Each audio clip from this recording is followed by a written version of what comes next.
Baik, bismillahirrahmanirrahim. Assalamualaikum warahmatullahi wabarakatuh. Waalaikumsalam warahmatullahi wabarakatuh. Selamat pagi.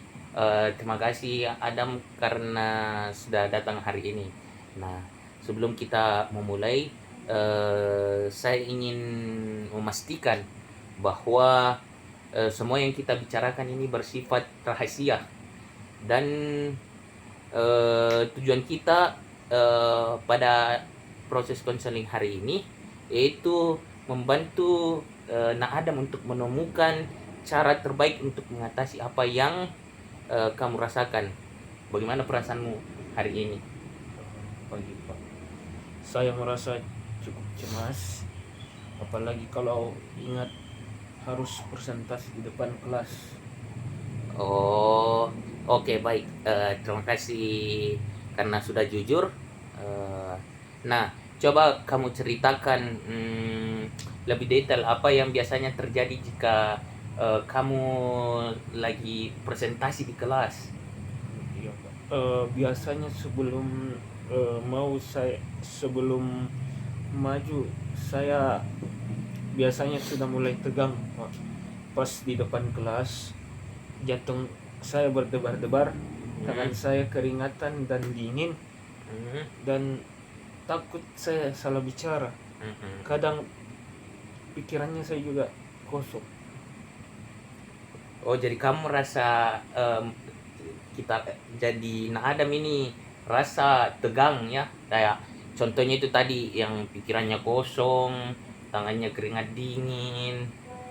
Nah, pasti itu buat kita merasa tidak nyaman toh. Iya Pak. Eh, Bahkan kadang saya rasa ingin menghindar Bapak. Kalau kita coba melihat kecemasan itu seperti sesuatu yang datang menghampirinya Nak Adam. Nah, bukan bagian dari dirimu. Menurutnya Nak Adam, menurutmu kapan biasanya kecemasan itu paling kuat muncul? Biasanya itu Bapak sebelum maju saat mulai bicara Pak.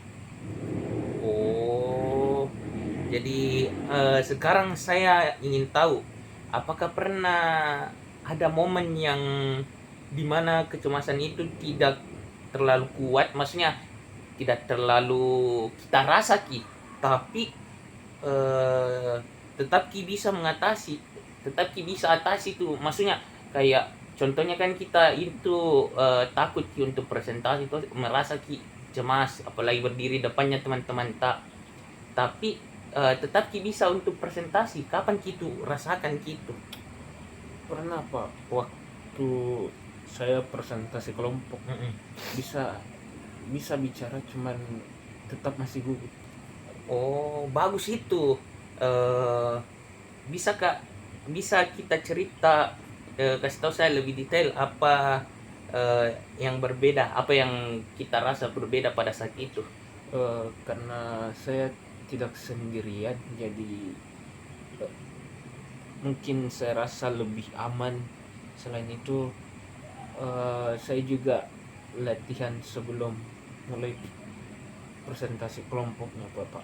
Oh, jadi ada dua hal yang bisa saya tangkap tadi. Jadi karena presentasi kelompok jadi merasa ada yang perhatikan, maksudnya ada yang dukung kita karena ini ceritanya presentasi kelompok. eh, dan sebelum kita presentasi latihan dulu, berarti ada planning, tak ada persiapan tak Iya sebelum Bapak. sebelumnya kita presentasi. Iya Nah, Bapak. menurutnya nah Adam dari situ apa kekuatan sebenarnya yang kamu miliki? Hmm, Mungkin sebenarnya saya bisa juga Pak, asal saya siap dan tidak terlalu tertekan. Nah, that's the point. Itu poin yang sangat penting. Artinya memang kita punya kecemasan. Kecemas. Memang kita punya kemampuan. Hanya saja kadang itu situasi atau suasana yang membuat kecemasan tak meningkat toh. Misal kayak di depan kelas begitu berdiri. Iya, Toh? iya Bapak. Nah, kalau Adam, kalau pernah ingat maksudnya mengingat pengalaman berhasil itu apa yang Adam lakukan yang paling membantu? Saya paling membantu itu Bapak, saya latihan terlebih dahulu, serta mencoba memahami isi dari materi, bukan hanya menghafal. Nah itu strategi yang sangat baik. Tidak semua orang itu menyadari apa yang kita lakukan sebelum itu kan. Nah selanjutnya itu moka ajak Adam untuk membayangkan sesuatu. Nah misalnya malam ini terjadi keajaiban dan kecemasannya Adam itu langsung plong gitu berkurang. Nah tanpa Adam sadari itu kecemasannya Adam langsung berkurang. Nah kalau misal begitu, apa yang misalnya kayak kecemasan tak langsung menghilang, baru besoknya kita presentasi Ki. Nah, apa yang hal yang pertama akan berbeda yang Adam rasakan? Mungkin Bapak, saya merasa lebih tenang saat berdiri di depan kelas saat presentasi. Nah, apalagi yang terlihat berbeda? Apalagi yang Adam rasakan berbeda?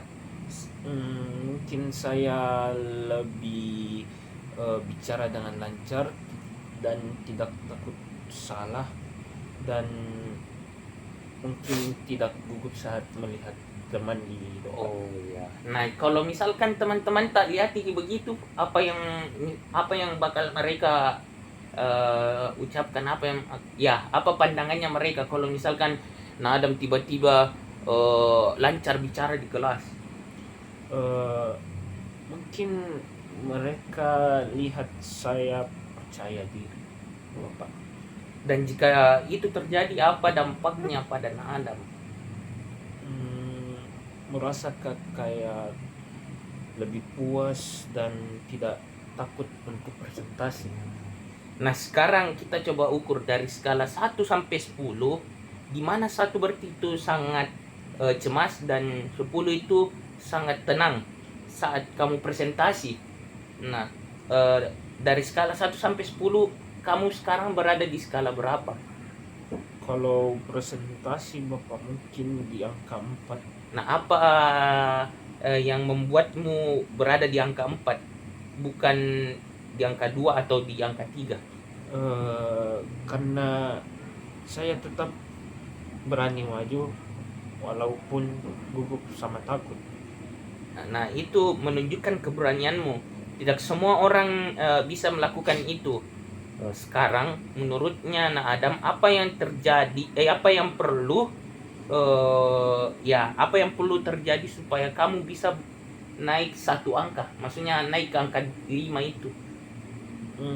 Saya harus sering latihan dan mungkin mencoba mengatur tempo pernafasan Bapak. Nah bagus, itu langkah yang sangat konkret. Kalau kamu berhasil naik ke angka 5, apa yang akan sedikit berbeda? Maksudnya apa yang kamu rasakan? Apakah ada sedikit berbeda?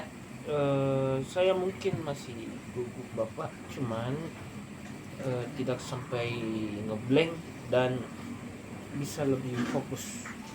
Baik, dari yang kamu sampaikan tadi, Bapak bisa simpulkan beberapa langkah kecil. Nah, yang pertama itu latihan presentasi di rumah. Sering-sering latihan presentasi di rumah. Yang kedua itu lebih memahami materi, bukan menghafal. Nah, yang ketiga itu mengatur napas sebelum berbicara. Menurutnya Adam, mana yang paling realistis untuk kamu? Maksudnya itu dari 3 teknik, maksudnya 3 langkah kecil. Mungkin kalau dari saya Bapak, latihan dan mengatur nafas Pak. Baik. Nah, Bapak sudah melihat kamu memiliki kesadaran yang baik tentang dirimu. Kamu juga menunjukkan keberanian dengan tetap maju meskipun itu cemas tadi kan. Nah, itu adalah kekuatan yang besar. langkah yang kamu pilih juga itu sangat realistis. Jika kamu konsisten melakukannya, kemungkinan besar itu akan lebih baik yang kita rasakan. Dan itu akan berkurang. Jadi rasa cemas yang kamu rasakan itu berkurang secara bertahap. Iya Bapak, saya rasa saya jadi lebih yakin sekarang. Nah itu perkembangan yang sangat positif. Perubahan tidak harus langsung besar, yang penting konsisten. Rasa yang seperti itu kayak cemas itu tidak bisa langsung ubah, maksudnya tidak bisa langsung hilangkan. Kita proses demi proses bertahap, kita kita istilahnya kita hapus secara bertahap. Jadi kita belajar untuk bagaimana cara kita mengatur napasnya, bagaimana cara kita berani. Nah, salah satu supaya agar kita berani untuk berdiri di depan kelas itu yaitu pengalaman. Jadi kalau Nah Adam itu belajar untuk tetap berdiri di depan kelasnya, belajar untuk presentasi depan kelas, itu akan terbiasa nanti ke depannya. Nah, terima kasih atas keterbukaannya Nak Adam. Bapak sangat menghargai usaha dan keberaniannya. Kita akan melihat perkembanganmu pada pertemuan berikutnya. Ingat, setiap kemajuan kecil itu berarti ya. Walaupun sesuatu yang kecilnya kayak begini, perkembangannya itu sangat berarti bagi Nak Adam. Baik Bapak, terima kasih banyak. Baik, Bapak tutup ya sesi konseling hari ini dengan ucapan wabillahi taufiq wal hidayah. Assalamualaikum warahmatullahi wabarakatuh. Waalaikumsalam warahmatullahi wabarakatuh.